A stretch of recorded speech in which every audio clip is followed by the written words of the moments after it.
జీవితము దేవుడు ముఖ్య ఉద్దేశంతో ప్రారంభిస్తూ వచ్చినాడు. ఈ ఉద్దేశం ఏంటంటే, మొట్టమొదటిగా మానవుని నిర్మించుకున్నది దేవునితో. నేను నీ ఇరుగు పొరుగు వారితో ఏ విధంగా సంభాషణ చేస్తున్నావో, నీ ఇరుగు పొరుగు వారికి నీ యొక్క విషయాలు ఏ విధంగా అయితే చెప్పుకుంటావో, అదేవిధంగా ప్రతి దినము కూడా దేవుడు ఇటువంటి పరిస్థితులు నీతో మాట్లాడాలనేటువంటి ఉద్దేశంలో కోరి ఉన్నాడు. అందు నిమిత్తమై దేవుడు ఎవరు నిర్మిస్తూ వచ్చినాడంటే, మానవుని నిర్మిస్తూ వచ్చినాడు. మానవుని నిర్మిస్తూ వచ్చినటువంటి పరిస్థితి ఏంటంటే, మన యొక్క జీవితంలో ప్రతి ఒక్క అవసరమును, లేకపోతే దేవుని యొక్క ప్రతి ఒక్క అవసరమును కూడా నీ అవసరాలు దేవునికి చెప్పుకొని, దేవుని అవసరాలు నీకు చెప్పుకునేలాగా అనుకున్నాడు. ఒక స్థితిలో చూసుకున్నట్లయితే, ఆదిలో చూసుకున్నట్లయితే, ఆదామును దేవుని సృష్టించినప్పుడు మీ అందరికీ తెలిసే ఉంటుంది. దేవుని యొక్క పరిశుద్ధ గ్రంథంలో ఆది కాండము, ఈ బైబిల్లో ఆది కాండం ఉంది. ఆది కాండంలో దేవుడు నిర్మించింది ఎవరినంటే, ఆదామును హవ్వను నిర్మిస్తూ వచ్చినాడు.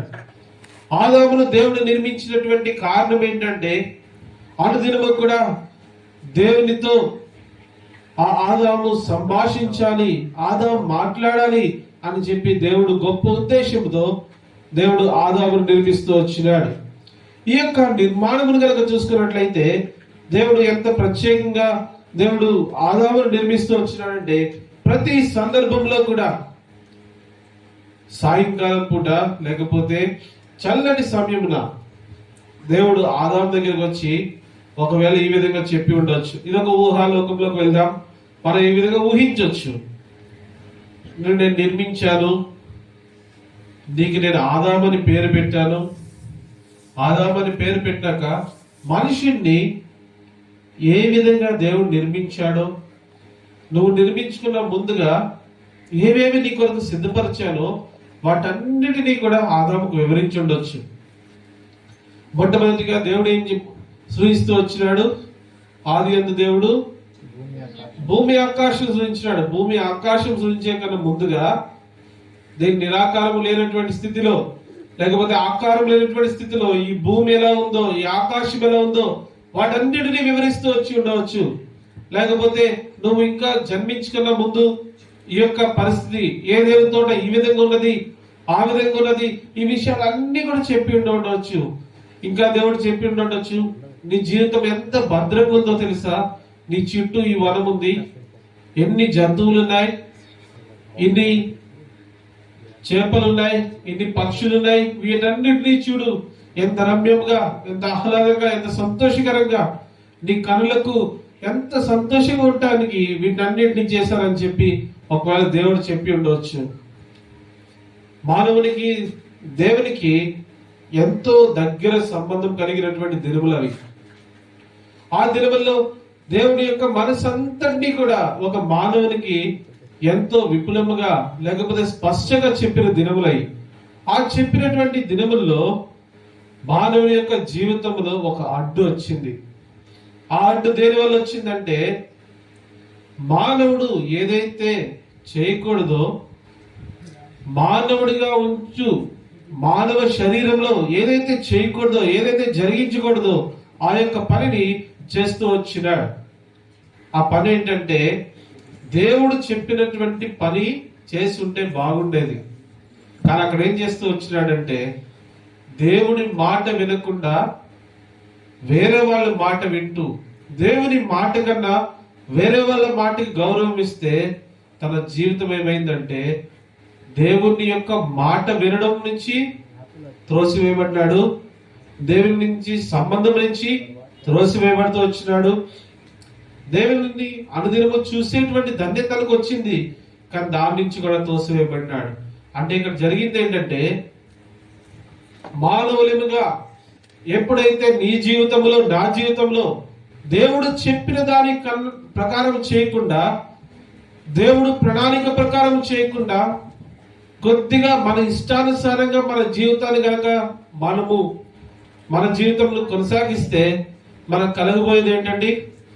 దేవుడి నుంచి దూరం అవుతాం, దేవుడి యొక్క మాట నుంచి దూరం అవుతాం. దేవుణ్ణి పలకరించుకునేటువంటి పరిస్థితులు ఉండవు. దేవుడు నిన్ను పలకరించలేడు, నువ్వు దేవుని పలకరించలేవు. దీనికి కారణం ఏంటో తెలుసా? నీ జీవితంలో ఒకవేళ దేవుని కన్నా ఎక్కువైనటువంటి స్థానం, యేసుక్రీస్తు ప్రభు వారి కంటే ఎక్కువైనటువంటిది ఏదైనా నీ జీవితంలో ఉండవచ్చు. ఒకవేళ అది నీకు ఒక అమ్మాయి అయి ఉండొచ్చు, ఒక అబ్బాయి అయి ఉండొచ్చు, లేకపోతే తల్లిదండ్రులు అయి ఉండొచ్చు, లేకపోతే ఒక పని అయి ఉండొచ్చు, లేకపోతే నీ కులం అయి ఉండొచ్చు, నీ జాతి అయి ఉండొచ్చు, నీ మతం అయి ఉండొచ్చు. దేవుని కంటే ఎక్కువగా ఏదైనా ఇస్తే యేసుక్రీస్తు ప్రభువారితో నీకు కట్ అయ్యేది విషయాలు చూడండి. ఏమవుతున్నాయి? మొట్టమొదటిగా ఏమవుతుంది? ఆదాముకి ఏం జరుగుతూ వచ్చింది? మొట్టమొదటిగా ఆదాము జరిగింది ఏంటంటే దేవునితో ఉన్నటువంటి సంబంధాన్ని పోగొట్టుకుంటూ వచ్చినాడు.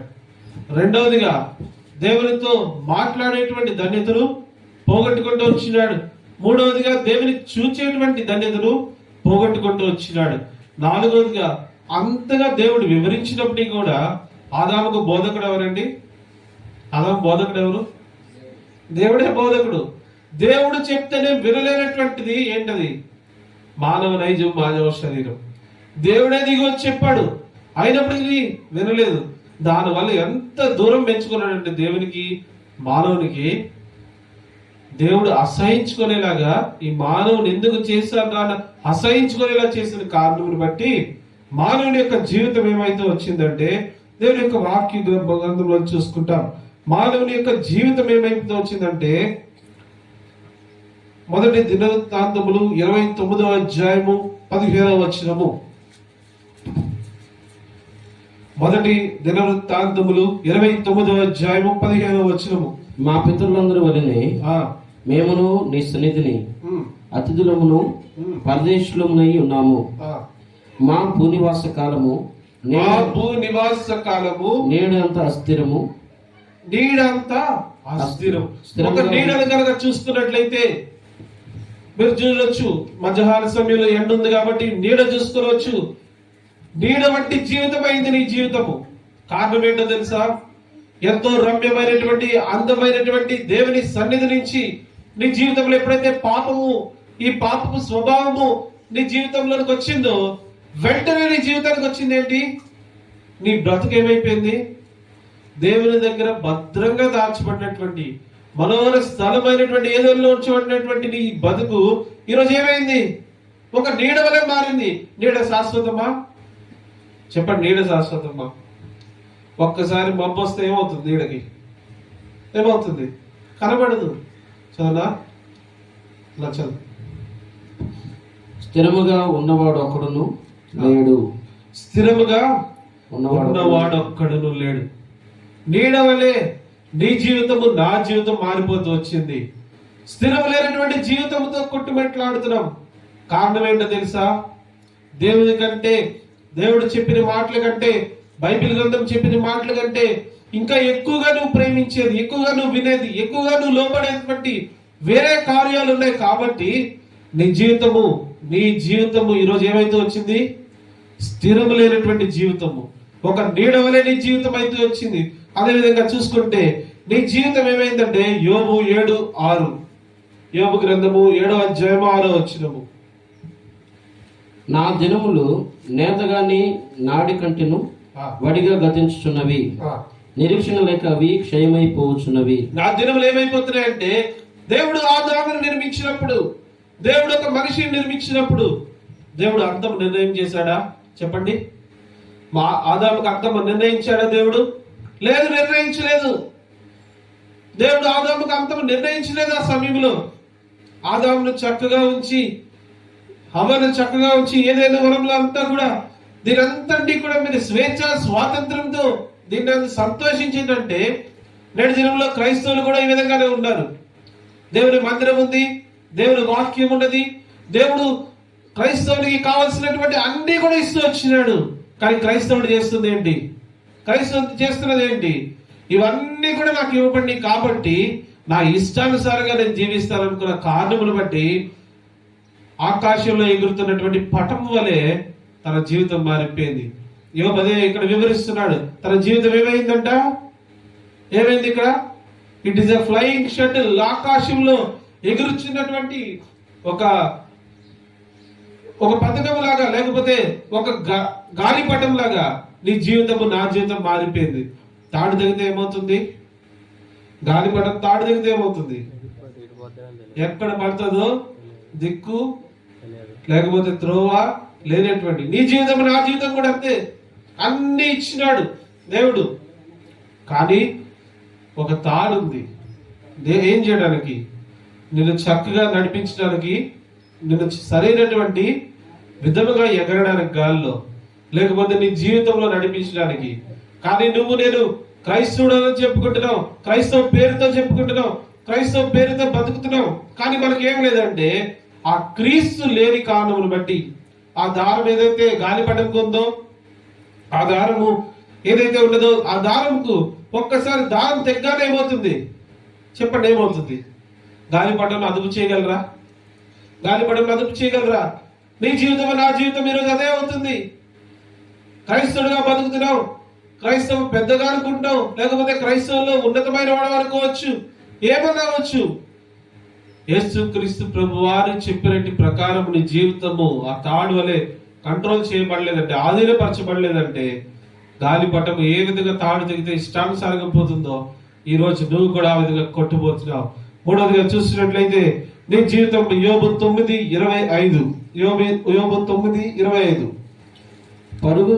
పరుగు మీద పోవాని కంటే నా దినములు త్వరగా గతించుచున్నవి, నా దినములు త్వరగా గతించుచున్నవి, క్షేమము లేకయే అవి గతించిపోవచ్చున్నవి. క్షేమము లేనటువంటి జీవితము.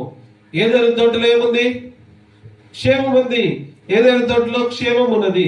కానీ నీ జీవితంలో నా జీవితంలో చూసుకుంటే క్షేమము లేనటువంటి జీవితం ఉంది. మరొకసారి చదవనా? పరుగు మీద పోవాని కంటే నా దినములు త్వరగా గతించుచున్నవి, క్షేమము లేకయే అవి గతించిపోవచ్చున్నవి. నా జీవితంలో క్షేమము లేదు. దాని అర్థం ఏంటంటే, నువ్వు అనుకుని ఉండొచ్చు నా జీవితంలో దినదినములు గడిచిపోతున్నాయి, అనుకోకుండానే నా ఇష్టానుసారంగా జీవితం అంతా గడిచిపోతుంది, నేను అన్ని లేచి మొదలుకొని నిద్రపోయేదాకా నా చుట్టూ ఉన్నవన్నీ కూడా ఆటోమేటిక్ గా దానంతటదే గడిచిపోతున్నాయి. కానీ జ్ఞాపకం ఉంచుకోండి, త్వరగా గతించిపోయేటువంటి దినములు అవుతూ వచ్చినాయి. దానికి కారణం ఏంటో తెలుసా? దానికి కారణం ఏంటో తెలుసా? నీ జీవితం పట్ల దేవుడు చెప్పినట్టు, దేవుడు నిర్ణయం చేసినట్టు నీ జీవితం ఇంకా నిర్ణయించలేదు కాబట్టి, ఇంకా పాపముతో కొనసాగించబడుతున్నావు కాబట్టి, ఇంకా పాపం చేస్తున్నావు కాబట్టి ఆలోచించుడండి. ఓ మిత్రమా, ఆలోచించుడండి. ఏమవుతుంది? పాపం చేస్తే ఏమవుతుంది? పాపం చేస్తే ఏమొస్తుంది? కంగారు వస్తుందా రాదా? పాపం చేయరా మీరెవరు? పాపం చేయరా? పాపం చేసిన వాళ్ళకి ఏమవుతుంది? గట్టిగా చెప్పండి, పర్లేదు. పాపం చేస్తే ఏమొస్తుంది? కంగారు వస్తుందా? కంగారులో ఏమవుతుంది? టైం ఎంతైందో కూడా తెలియదు. నీ జీవితం నా జీవితం ఆ విధంగానే ఉన్నది. దేవుని కలిగి ఉన్నావు అనుకుంటున్నావు, క్రైస్తవుడిగా పిలువబడుతున్నావు అనుకుంటున్నావు, దేవుని యొక్క వాక్యం రోజు చదువుతున్నావు అనుకుంటున్నావు. అయినప్పటికీ నీ జీవితంలో జరిగేది ఏంటంటే, ఈ యొక్క జీవితం ఏ విధంగా గడిచిపోతుంది? చాలా తొందరగా గడిచిపోతుంది. జ్ఞాపకం ఉంచుకోండి, నీ జీవితము ఎంత చిన్న భిన్నమవడానికి కారణం ఏంటో తెలుసా? దేవుడు నిర్ణయించినటువంటి ఆ స్థలములో, దేవుడి ఉంచాల్సినటువంటి ఆ స్థలము నుంచి నువ్వు లేకుండా నీకు ఇష్టానుసారమైనటువంటి జీవితము ఈ లోకంలో జీవిస్తున్నావు. కారణమును బట్టి నువ్వు యేసుక్రీస్తు ప్రభువుని తెలుసుకున్నావు, కానీ యేసుక్రీస్తు ప్రభువు చెప్పినట్టు జీవించట్లేదు. యేసుక్రీస్తు ప్రభువుని సొంత రక్షణగా అంగీకరించవచ్చు, బాప్తిజం తీసుకొని ఉండొచ్చు. ఈరోజు నీ జీవితం యేసుక్రీస్తు ప్రభువుకి విధేయత లేని జీవితంగా ఉన్న కారణం బట్టి నీ దినములన్నీ కూడా ఏమవుతున్నాయి? తొందరగా గతించిపోతున్నాయి. ఈ గతించిపోయినటువంటి జీవితంలో నీకు కలిగేటువంటి ఇంకొకటి ఏంటంటే, నీ జీవితంలో కీర్తన 39:5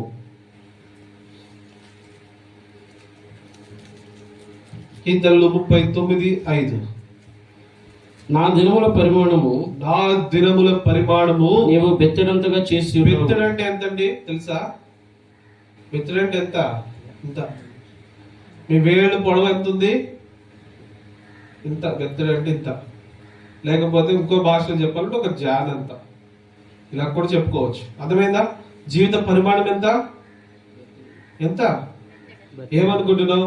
ఈ లోకంలో పర్లేదు, దినములు గడిచిపోతున్నాయి, చాలా తొందరగా గడిచిపోతున్నాయి, ఇంకా నాకు చాలా జీవితం ఉంది, ఆ జీవితంలో సరి చేసుకుంటా, రేపు సరి చేసుకుంటా, ఎల్లుండి సరి చేసుకుంటా.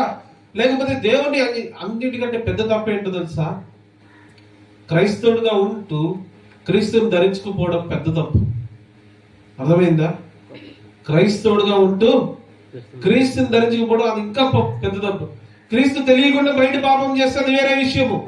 క్రీస్తు తెలియక ముందు నువ్వు ఇష్టానుసారంగా జీవించి ఉంటే అది వేరే విషయము. క్రీస్తుని తెలిసి కూడా నీ జీవితంలో నువ్వు పాపం ఇంకా కొనసాగిస్తున్నావంటే, క్రీస్తుని తెలిసి కూడా నీ జీవితం ఇంకా అదే విధంగా పాత రోజుల్లాగానే గడిచిపోతున్నాయంటే దాని అర్థం ఏంటో తెలుసా? నీ జీవిత పరిమాణం ఇప్పుడు ఏమైపోయింది? బెత్తడిగా మార్చబడింది. నీ బెత్తడంత జీవితంలో ఏం జీవిస్తావు? ఎన్ని రోజులు అడుగుతావు క్షమాపణ? ఎన్ని రోజులు అడుగుతావు పాప క్షమాపణ? ఎన్ని రోజులు అడుగుతావు ప్రభా క్షమించు అని? క్రీస్తు వరకు జీవించువా? క్రీస్తుని ధరించుకోలేవా? క్రీస్తుని సంపాదించుకున్నావా నీ జీవితంలో? కానీ చెబుతావు నేను క్రైస్తవుడు, నేను తాతల క్రైస్తవులు, వాళ్ళ క్రైస్తవులు, వీళ్ళు కాదు. అదంతా కాదు దేవునికి కావాల్సింది. ఒక్కరోజున క్రీస్తుని ధరించుకొని బ్రతుకున్నావా? నీ జీవిత పరిమాణం ఎంతండి? ఇప్పుడు పెద్దడంత పరిమాణంలో ఉన్నావు. తర్వాత చూసుకున్నట్లయితే దేవుని యొక్క వాక్యం ఈ విధంగా చెప్పండి. యెషయా గ్రంథము 38వ అధ్యాయము 12వ వచనము. యెషయా గ్రంథము 38:12.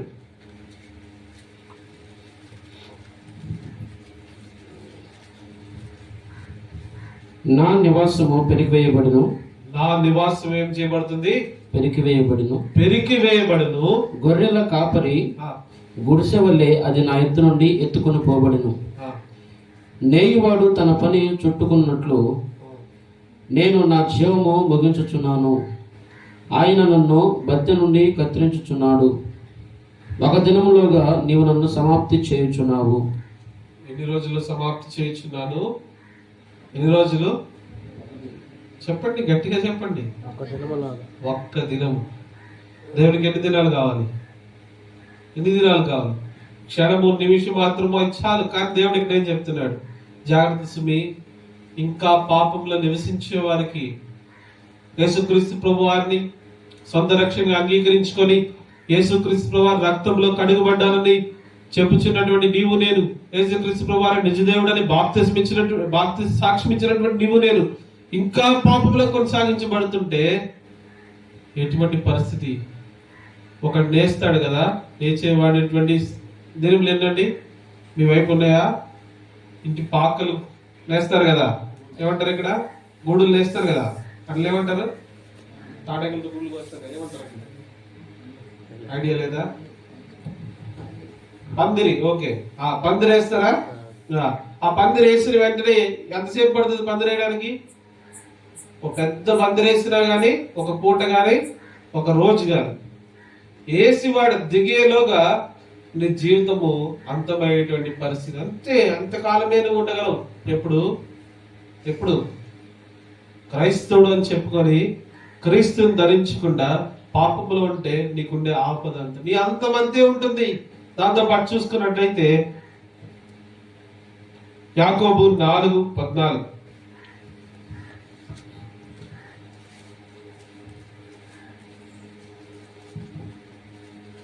రేపేమి సంభవించినో మీకు తెలియదు. మీ జీవం ఏపాటిది. మీరు కొంతసేపు కనబడి అంతలో మాయమైపోవు ఆవిరి వంటి వారే. అంతలో మాయమైపోయే ఇదే మానవ యొక్క జీవితము. మానవుడు అనుకుంటున్నాడు ఇంకా నేను అది కట్టొచ్చు, ఇది కట్టొచ్చు, ఇది చేయొచ్చు, అది చేయొచ్చు, అంత సంపాదించవచ్చు, ఇది చేయొచ్చు, అది చేయొచ్చు అని. కానీ మానవ జీవితం ఎంత? ఆవిరి ఎంతసేపు ఉంటుంది? కళ్ళు ఇలా మూసుకొని ఇలా తెలుసుకోలేక ఏమవుతుంది? ఆవిరి మొదలైంది, కనబడదు. అది నీ జీవితము, నా జీవితమైంది. ప్రియుడా, దేవుని యొక్క మందిరములో నువ్వు కనబడుతున్నావా? ప్రియుడా, ఇంకా పాపములో, శాపములో క్రైస్తవుడిగా ఉంటూ క్రైస్తవ పేరు పెట్టుకొని క్రీస్తుని ధరించుకోకుండా ఉన్నావా? నీ జీవిత పరిమాణం ఇంతే. అంతలో కనబడి మాయమైపోయే ఆవిరి వంటి బ్రతికే ఉన్నది. ఈ బ్రతుకును ఉద్ధరించడానికి, ఈ బ్రతుకును కాపాడడానికి, ఈ బ్రతుకు నిత్యమైనటువంటి నిరీక్షణ ఇవ్వడానికి నిత్యమైనటువంటి జీవమునకు యేసుక్రీస్తు వారు వచ్చారని నీకు తెలుసు. ఆయన ఏమై ఉన్నాడు నీ జీవితమునకు? యోహాను సువార్త 1వ అధ్యాయం 4వ వచనము. యోహాను సువార్త, ఆయనలో జీవముండెను. ఆయనలో ఏముందండి? జీవముండెను. ఆ జీవము మనుషులకు వెలుగై ఉండెను. ఆ జీవము మనుషులకు వెలుగై ఉన్నది. ఆయనలో ఏమున్నది? ఇప్పుడు వరకు మానవుని యొక్క జీవితం చూసుకుంటే అందులో కనబడి అందులో మాయమైపోయే ఆవిరి వంటిది, బెత్తడైన జీవితము, ఒక దినంలో నాశనమైపోయే జీవితము, ఒక గడి అయినప్పుడు ఆకాశంలో గాలిపటం వలె ఇష్టానుసారంగా తాడుగట్టయిపోతే వెళ్ళేటువంటి పరిస్థితుల్లో, అదేవిధంగా చూసుకున్నట్లయితే తన యొక్క నీడ వలె ఈ లోకంలో ఉంటూ వచ్చినాడు. కానీ ఎప్పుడైతే యేసుక్రీస్తు ప్రభువారిని, క్రీస్తును, అంటే నువ్వు క్రీస్తును తెలుసుకుంటాం కాదు, యేసుక్రీస్తు ప్రభువారిని ధరిస్తావో, యేసుక్రీస్తు ప్రభువారిని నీ యొక్క సొంత రక్షణగా అంగీకరించి ఆయన వలె నువ్వు మారుదామని అనుకుంటావో, ఆ సమయంలో యోహాను సువార్త 1వ అధ్యాయము 4వ వచనం ప్రకారము ఆయనలో జీవం ఉండెను, ఆ జీవం మనుషులకు వెలుగు. నీకు నాకు మనుషులకు ఈరోజు ఏమైందంటే ఆ జీవము వెలుగైనది. క్రీస్తును ధరించడం మొదలుపెట్టు. నీకు జీవితంలో ఎప్పుడైతే వెలుగుంటుందో, అంధకారము చీకటి ఉన్న చోట ఏముంటుంది? పాపం ఉంటుంది. ఎక్కడైతే వెలుగు నీ జీవితంలో కనబడుతుందో అక్కడ క్రీస్తు జీవం ఉంటుంది. ఏముంటుంది? క్రీస్తు జీవం ఉంటుంది. ఆ క్రీస్తు జీవము కనుక నీకు తెలుసుకున్నావు అనుకుంటే నీ జీవితం చాలా సాఫీగా వెళ్ళిపోతూ ఉంటుంది. అదేవిధంగా చూసుకుంటే యోహాను సువార్త 10వ అధ్యాయం 10వ వచనం.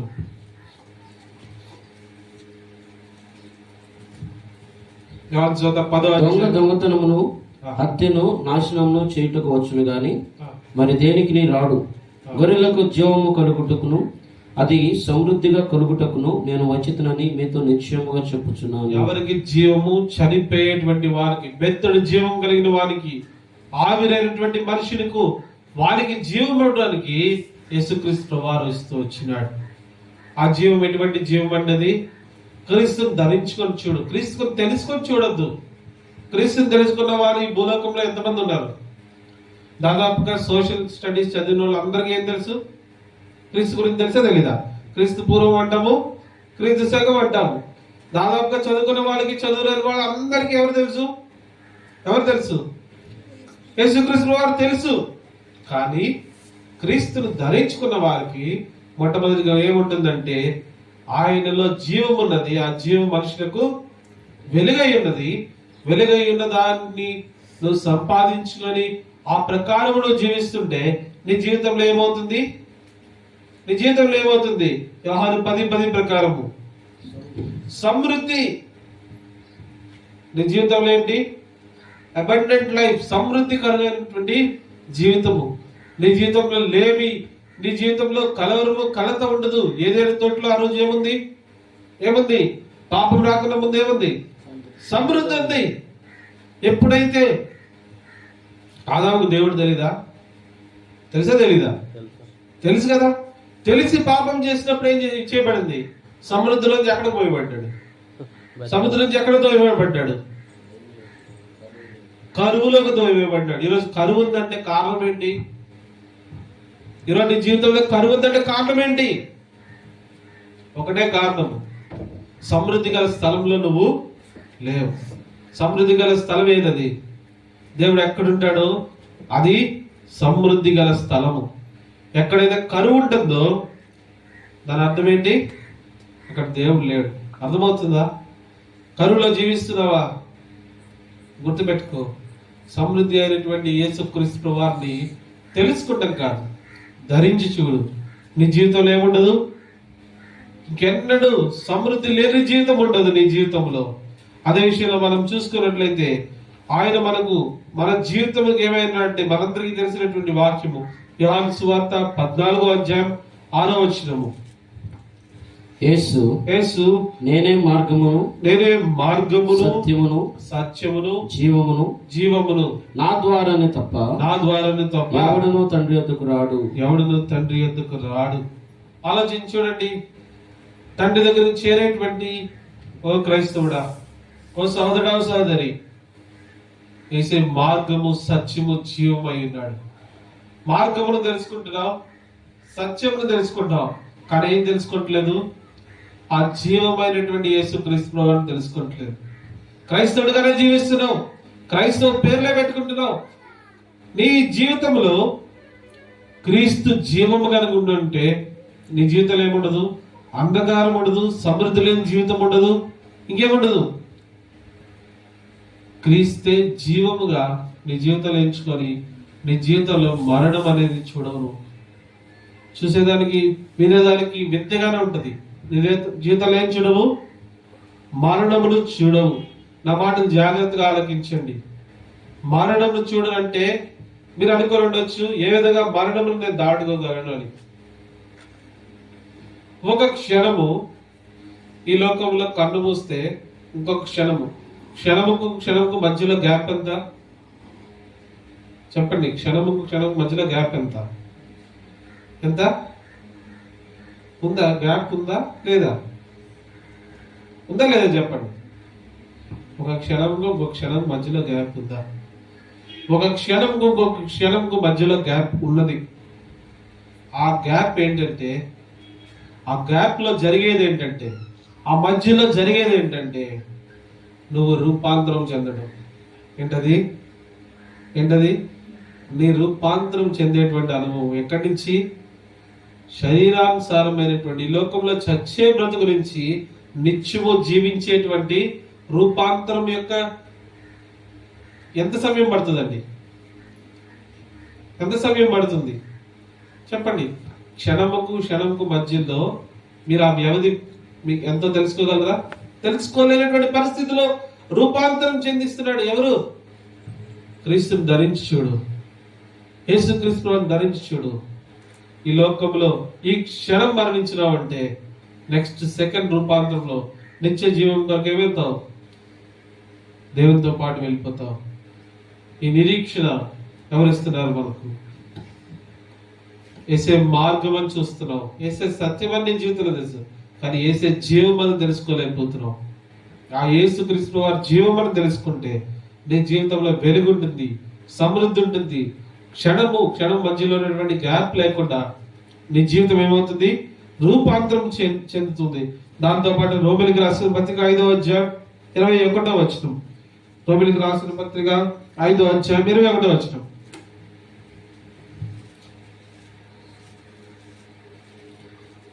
మరియు అపరాధము విస్తరించినట్లు ధర్మశాస్త్రము ప్రవేశించును, అయినను పాపము మరణమును ఆధారం చేసుకుని ఎలాగూ ఏలెనో అలాగే పాపము మరణముకు ఆధారం చేసుకుని వెళ్తుంది.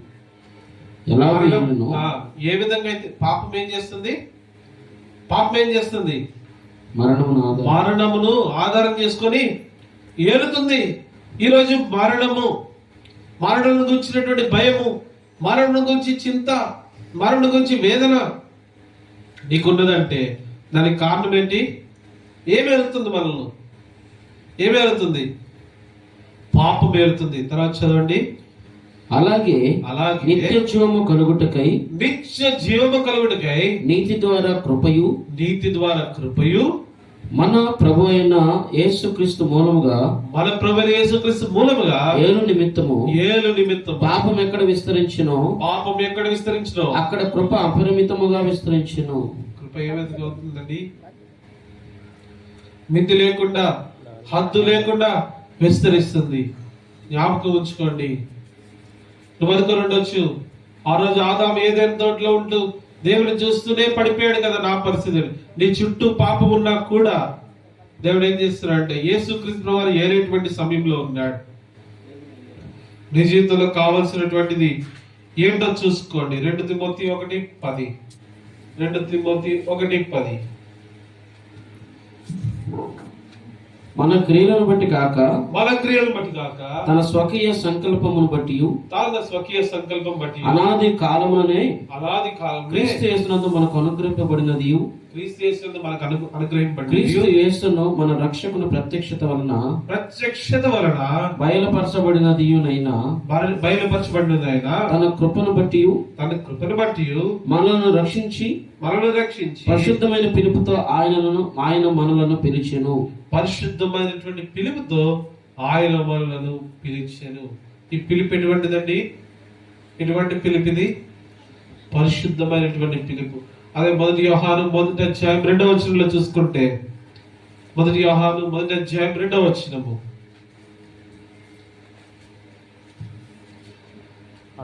ఆ జీవము ప్రత్యక్షమాయను. ఆ జీవం ఏమైంది? ప్రత్యక్షమాయను. తండ్రి యొద్ద ఉండి మాకు ప్రత్యక్షమైన ఆ నిత్య జీవమును మేము చూచి ఆ జీవమును గురించి సాక్ష్యం ఇచ్చుచు దానిని మీకు తెలియపరచుచున్నాము. ఇదే మేము ఇక్కడ చేసిన పని. మేము ఇదే. ఇక్కడ వచ్చిన వారందరూ కూడా సాక్ష్యం ఇచ్చున్నది ఏంటంటే, ఆ నిత్య జీవము ఈ క్షణములో మరణించినట్లయితే నెక్స్ట్ క్షణములో మేము ఎక్కడ ఉండబోతున్నాం? నిత్య జీవములో, నిత్యత్వములో, నిత్యము ఆయనతో ఉండబోతున్నాం. ఇది ఎవరికి సాధ్యం అంటే, ఎవరైతే క్రీస్తును ధరించుకుంటారో, ఎవరైతే క్రీస్తును తెలుసుకుంటారో కాదు, ఎవరైతే క్రీస్తును ధరించుకుంటారో వాళ్ళ జీవితంలో కలిగేటువంటి ఒక ధన్యకరమైనటువంటి విషయం ఇది. ఈ జీవితంలోనికి నువ్వు రావాలనుకుంటున్నావా? ఈ జీవితంలో నువ్వు ఎదగాలనుకుంటున్నావా? నువ్వు చేయాల్సింది ఏంటంటే, ప్రతి ఆదివారం మందిరానికి వెళ్ళడం కాదు, అది సరిపోదు. ప్రతిరోజు దేవుని వాక్యం కాదు, అది సరిపోదు. ప్రతిరోజు దేవుని గురించి మంచి మాటలు మాట్లాడడం కాదు, అది సరిపోదు. ఇవన్నీ జరగాలంటే నీ జీవితంలో యేసుక్రీస్తు ప్రభువారిని ధరించుకుంటాం మొదలు పెట్టాలి. ఏ విధంగా అయితే నువ్వు బట్టలు వేసుకుంటున్నావు, ఏ విధంగా అయితే నీకు కావలసిన వస్తువులన్నీ పెట్టుకున్నావు, క్రీస్తుని సంపాదించుకొని చూడు, యేసుక్రీస్తు ప్రభువారిని ధరించుకొని చూడు. నీ జీవితం ఏమవుతుందంటే, ఆయనలో ఉన్నటువంటి జీవమును బట్టి నీకు వెలుగవుతుంది. ఆయన నీకు ఎటువంటి త్రోవను చూపిస్తాడంటే, సరైన త్రోవను నీ జీవితాన్ని చూపిస్తాడు. నీ జీవితంలో కరువు ఉండదు, నీ జీవితంలో సమృద్ధి ఉంటుంది, నీ జీవితంలో ఎన్నడూ మరణములకు భయపడవు, నీ జీవితం నిత్య జీవంగా వెళ్తుంది. నీ జీవితం మొట్టమొదటి ఏ విధంగా ఉంటూ వచ్చిందంటే, ఒక నీడ వలె ఉంటూ వచ్చింది. నీ జీవితం ఏ విధంగా ఉంచబడుతూ వచ్చిందంటే, గాలిపటం వలె, తాడు తెగబడినటువంటి గాలిపటం వలె అవుతూ వచ్చింది. నీ జీవితం ఏమవుతూ వచ్చిందంటే, ఈ లోకంలో సానుసారంగా అటు ఇటు చెల్లా చెదురైనటువంటి చిన్న భిన్నమైనటువంటి పరిస్థితుల మధ్యన నీ జీవితం ఏమైందో వచ్చిందంటే, ఒక ఆవిరి వలె ఎగిరిపోయేట్టు వచ్చింది. మెత్తనంత జీవితము నీ జీవితము. వీటన్నిటినీ తీసివేసి ఎప్పుడైతే క్రీస్తును ధరించుకుంటావో, యేసుక్రీస్తు తెలుసుకుంటాం మాత్రమే కదా ఆయన ధరించుకుంటావో, ఆ సమయంలో నీకు ఇవ్వబడేది ఏంటంటే, ఆయనలో ఉన్నటువంటి జీవము నీకు వెలుగు అవుతుంది. ఇక నీకు చీకటి ఉండదు, అంధకారం ఉండదు, నీ జీవితంలో సమృద్ధి ఉంటుంది, నీ జీవితంలో ఒక నిరీక్షణ ఉంటుంది. ఈ క్షణం ఇక్కడ చనిపోతే నెక్స్ట్ సెకండ్ నువ్వు ఎవరితో ఉంటావు? ప్రభుత్వం ఉంటాం అనేటువంటి నిరీక్షణ. ఆ నిరీక్షణలోకి రావాలంటే భూమి మీద దేవుడు నీకు ఒక ఆధిక్యత ఇస్తున్నాడు. ఈ దినమును ఒక తీర్మానం చేసుకో. ఈ తీర్మానంలో దేవుని అడుగు, ప్రభా ఇన్ని రోజులు యేసుక్రీస్తు ప్రభువారు అనేటువంటి నామమును, కేవలం నామం మాత్రమే తెలుసుకుంటూ వచ్చినాను, ఒక పేరును తెలుసుకుంటూ వచ్చినాను. ఒకవేళ నేను పాప క్షమాపణ పొందుతూ వచ్చినాను, ఒకవేళ నేను బాప్తిజం ఇచ్చి వచ్చినాను, ఒకవేళ నేను అందరికీ నేను క్రైస్తవులను వివరిస్తూ వచ్చినాను, కానీ వీటిని నేను ఒక్కరోజు కూడా ధరించుకోలేదు. దానికి కారణమును బట్టి ఆవిరైపోతానేమో, దానికి కారణమును బట్టి బెదిరంత జీవితమే ఉంటుందేమో, దానికి కారణం బట్టి ఒక దినమంతటి నా జీవితం ఉండబోతుందేమో. ప్రభా నీ జీవము నాలోకి తీసుకుని రా. నీ జీవము నాలోకి తీసుకుని వస్తే నా జీవితం ఏమవుతుంది? వెలుగుమయమవుతుంది. ఈ వెలుగుమయమైనటువంటి జీవితంలో కరువు ఉండదు, సమృద్ధి ఉంటుంది. జీవితము నిరంతరము ఆయనతో ఉండేటువంటి ధన్యత. ఈ యొక్క అనుభవంలోకి నువ్వు రావాలంటే నువ్వెక్కడున్నప్పటికీ కూడా యేసుక్రీస్తు వారిని ఒక్కడు అడుగు, ప్రభా నేను నిన్ను ధరించుకోవాలనుకుంటున్నాను, నువ్వు నేను ధరించుకుంటే నాకు ఇవన్నీ ఇవ్వబడతాయని నాకు శబ్దం ద్వారా వినపడుతుంది. ప్రభా నేను ధరించుకుంటకు సిద్ధముగా ఉన్నాను. ఈరోజు నేను ధరించుకుంటే ద్వారా నీ కొరకై జీవిస్తాను. దీనిని బట్టి జరిగేది ఏంటో తెలుసా? ఒక పాపి రక్షించబడితే, మానవన్స్ పొందితే పరలోక రాజ్యం అంతా కూడా గొప్ప సంతోషంతో ఉంటుంది. ఎప్పుడైతే ఒక విశ్వాసి క్రీస్తును ధరించుకుంటాడో ఏమవుతుందో తెలుసా? పరలోకమే కాదు, భూమి మీద ఉన్నటువంటి సృష్టి కూడా స్పందిస్తుంది. మీకు అర్థమైందా? మీకు అర్థమైందా? మీకు అర్థమైంది? ఇది ఒక పాపి తిరిగి జన్మిస్తే ఏం చేయబడుతుంది? పరలోకమందు గొప్ప సంతోషం ఉంటుంది. అవునా కాదా? దేవుని వాక్యం ఇవ్వబడిందా? అదేవిధంగా దేవుని యొక్క వాక్యంలో చెప్పబడింది, ఒక విశ్వాసి క్రీస్తును ధరిస్తే ఈ యొక్క సృష్టి ఏం చేస్తుంది తెలుసా? స్పందిస్తుంది. ఒక్కసారి చూడు ఎలా స్పందిస్తుందని మీరు నన్ను అడగవచ్చు. క్రీస్తును ధరించుకొని, క్రీస్తు నామం పేరట ఆయన ధరించుకొని బయటికి వెళ్ళి చూడు. నువ్వు చేసేది ఏంటో తెలుసా? క్రీస్తు ఏమైతే ఈ భూలోకంలో జరిగిస్తూ వచ్చినారో అవన్నీ నీ వల్ల కూడా సాధ్యమవుతాయి. అర్థమవుతుందా? నీ వల్ల కూడా ఏమవుతాయి? ఖచ్చితంగా సాధ్యమవుతాయి. నేనేదో ఊహాలోకంలో చెప్పట్లేదు. ఇది ఏ జీవితాల్లో జరుగుతూ వచ్చినావో ఆ విషయాలు వివరిస్తూ వస్తున్నారు. సో ఈరోజు మన తప్పేంటి? క్రీస్తుని తెలుసుకున్నాం, అంగీకరించాం, పాప క్షమాపణ పొందినాం, బాప్తిసం ఇచ్చినాం, కానీ క్రీస్తును ధరించుకొని మొదలుపెట్టు, నీ జీవితము మారిపోతుంది. ఈ విధంగా పరిశుద్ధాత్మ దేవుడు మనకు సహాయం చేయను గాక.